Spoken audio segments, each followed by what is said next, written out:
Welcome to another episode, everyone. Some say that King Von is rap's first serial killer, that he has over 19 bodies under his belt. This here details the bodies and how he caught them.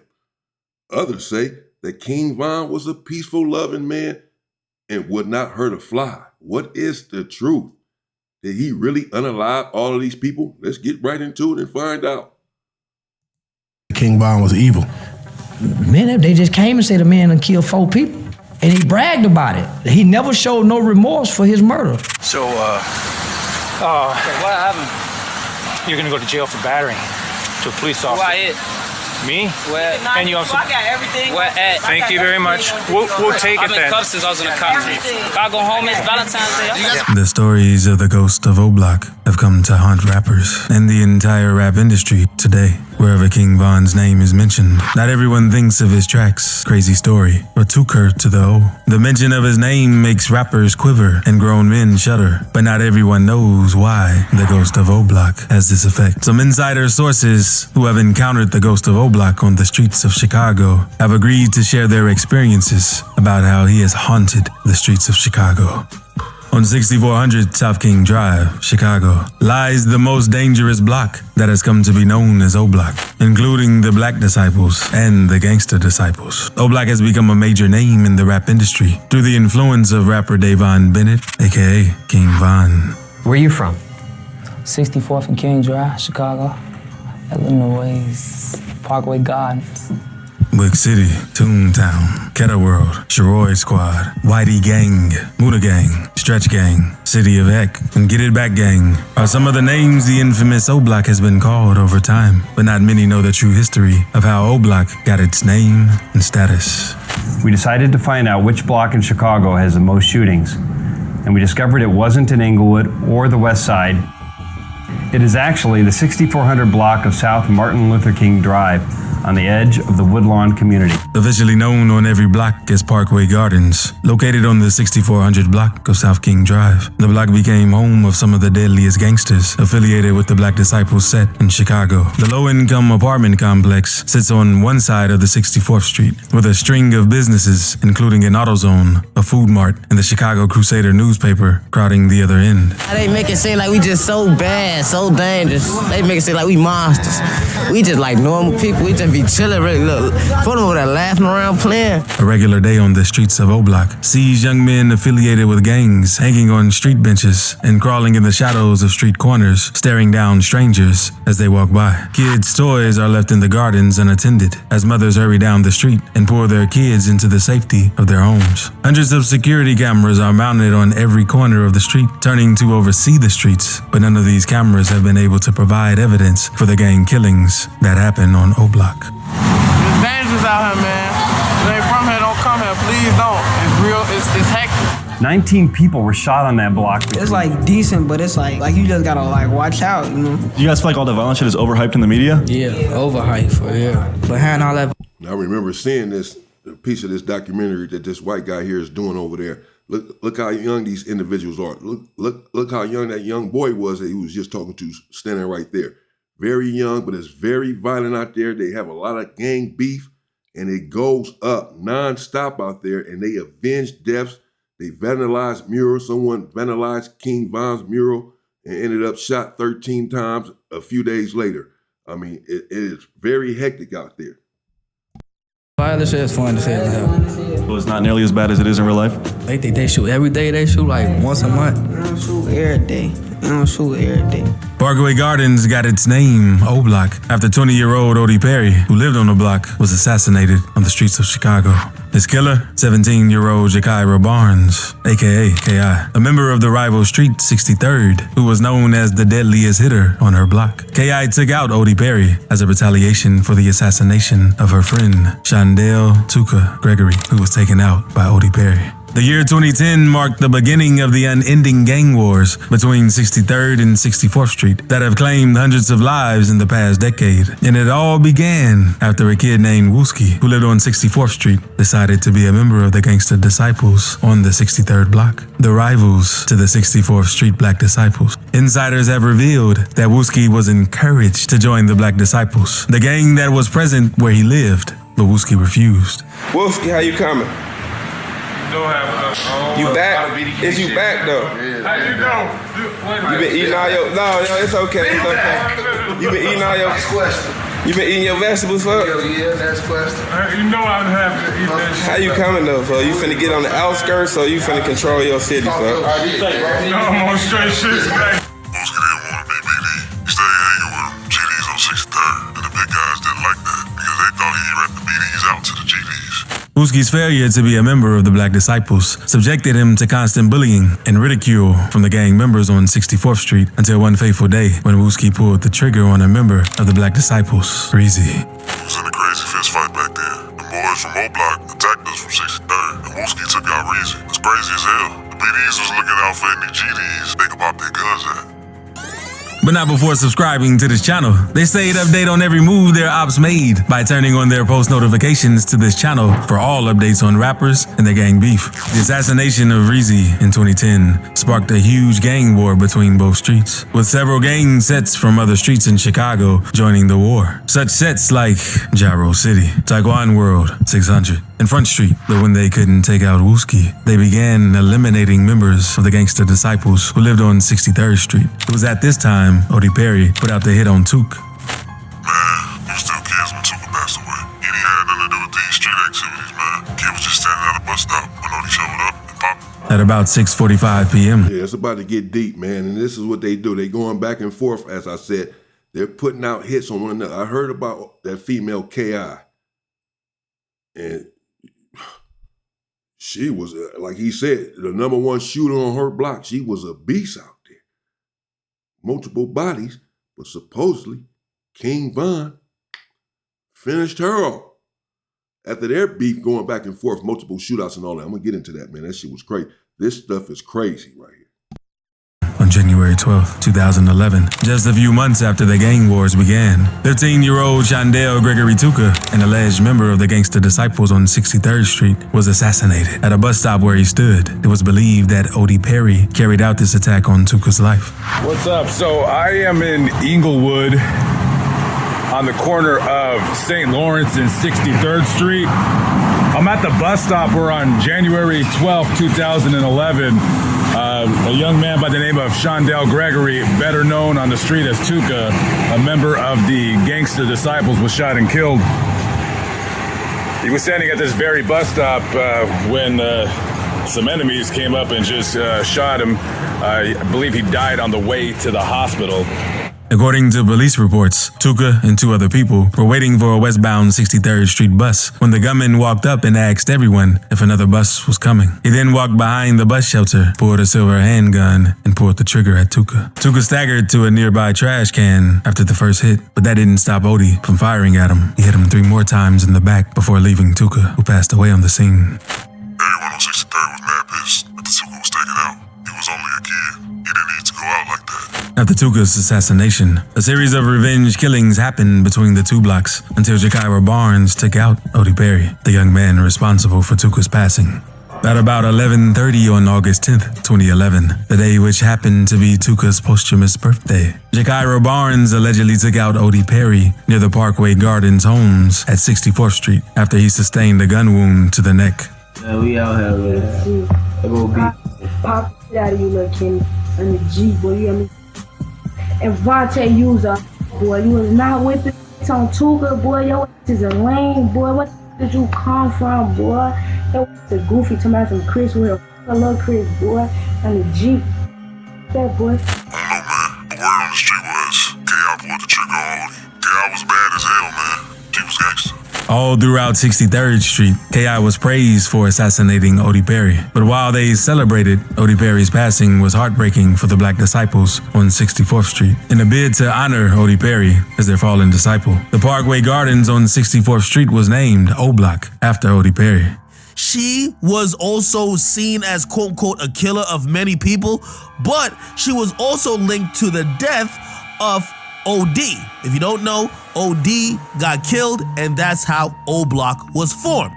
Although Odie Perry's passing was a victory for 63rd Street, it didn't take long before their most feared assassin, Jakira Barnes, was taken out by the man who has now come to be known as the Ghost of O-Block, King Von. He liked her as a girlfriend? Yeah, he wanted to be her boyfriend. She just felt like he was trying to set her up and kill her. That's what she told me. She's like, I think he's just trying to kill me. He don't like me. What's the life? It wasn't long before Jakira's death. At about 3:30 p.m. on April 11th, 2014, a series of gang attacks happened across Chicago, which caused the life of 36 people on that fateful night. One of the people who passed away was 17-year-old Jakira Barnes, who suffered 36 people on one night, and one night got smoked. Like I said, man, it is vicious out there. It is violent out there. I heard about this woman, Jakira, they keep talking about K.I.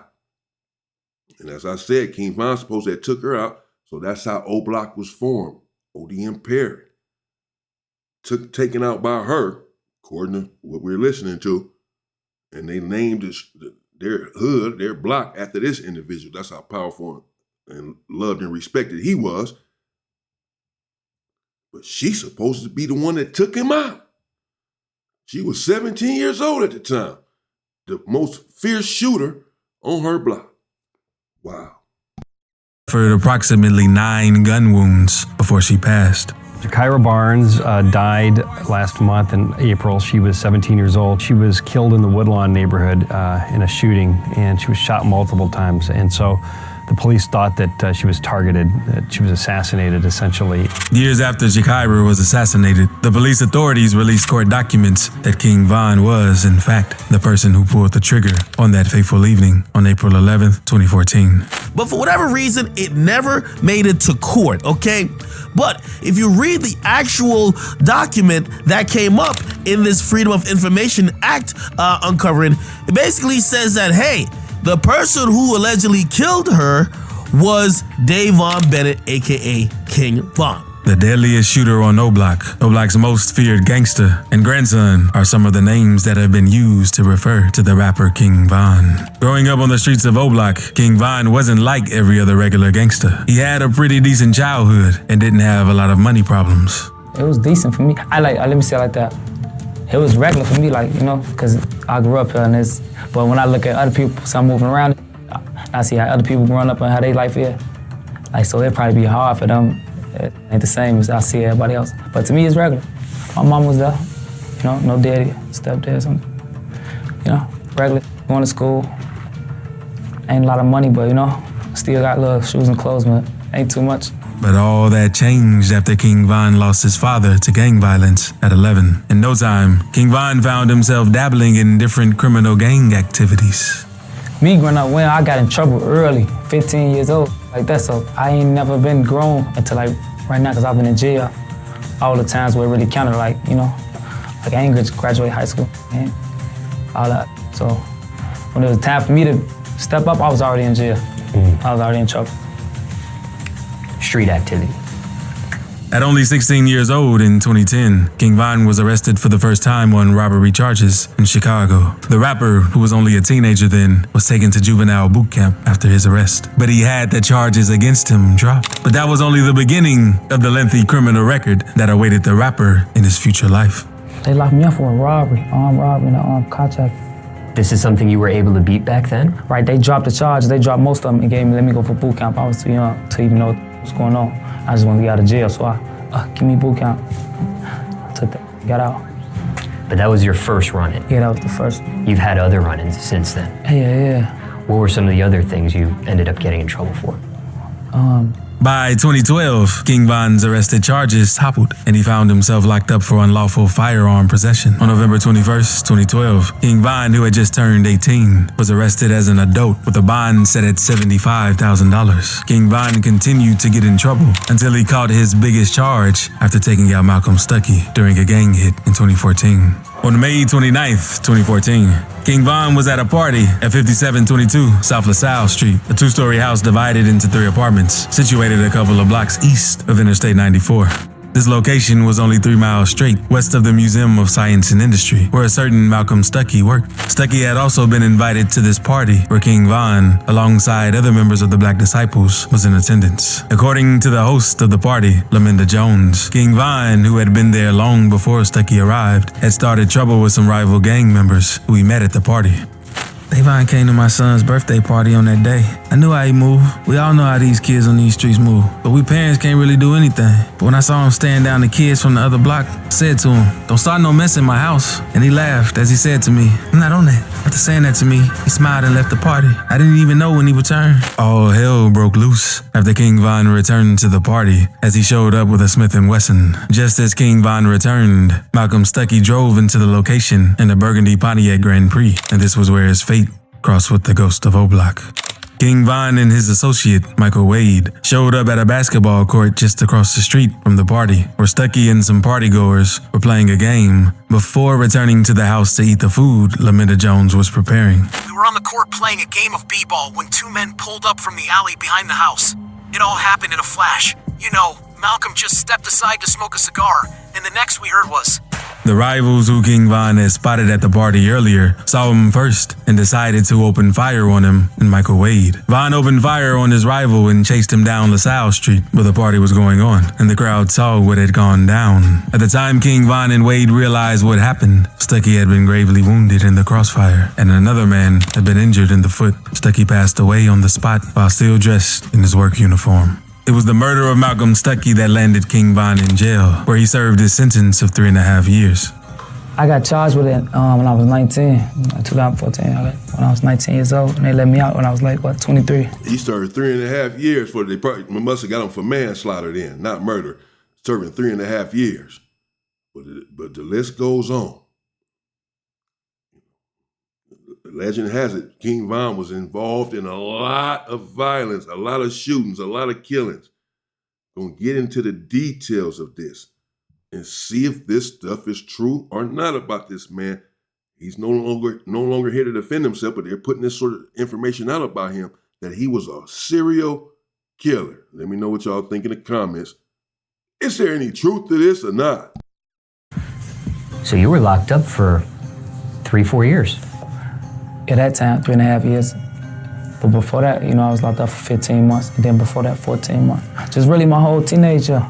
After King Von served his sentence, Chicago rapper Lil Durk took him under his wings to help him build a rap career. Being under Lil Durk, King Von began to make a name for himself by telling his story through rap. He told the story of O'Block, the gang activities, the people he's allegedly assassinated, the types of weapons he carried, and how life was on the streets of Chicago. All right, man. Yo, Durk, introduce this guy right here. I don't know who he is. King Von, you know what I'm saying, one of the hottest in Chicago. Yes. For sure. You know what I'm saying, going crazy. Okay. You know what I'm saying, OTF. He's OTF? For sure. Yes, man. Now, what's going on with you? I'm vibing, man. Just... King Von continued to spread his story through his music until he was taken out on that fateful night of November 6, 2020. On the tragic night of November 6, 2020, King Von went out partying at the Monaco Hookah Lounge in Atlanta when a fight broke out between his group and affiliates of rapper NBA Youngboy, including Quando Rondo and Lil Tim. According to insider sources, King Von had picked a fight with NBA Youngboy's affiliates because of the competition between the rappers. We was clubbing and vibing when Von and 4K Drake popped out the club. I don't know how it escalated so quickly, but I know Von threw the first punch at them 4KT guys. Rapper King Von was caught in a fight with Quando Rondo and his associates, but no one really knows how things got really bad that led to King Von's assassination. Not even rapper Quando Rondo, who was directly involved. While narrating the events of that fateful night, Quando Rondo said, "My brother said,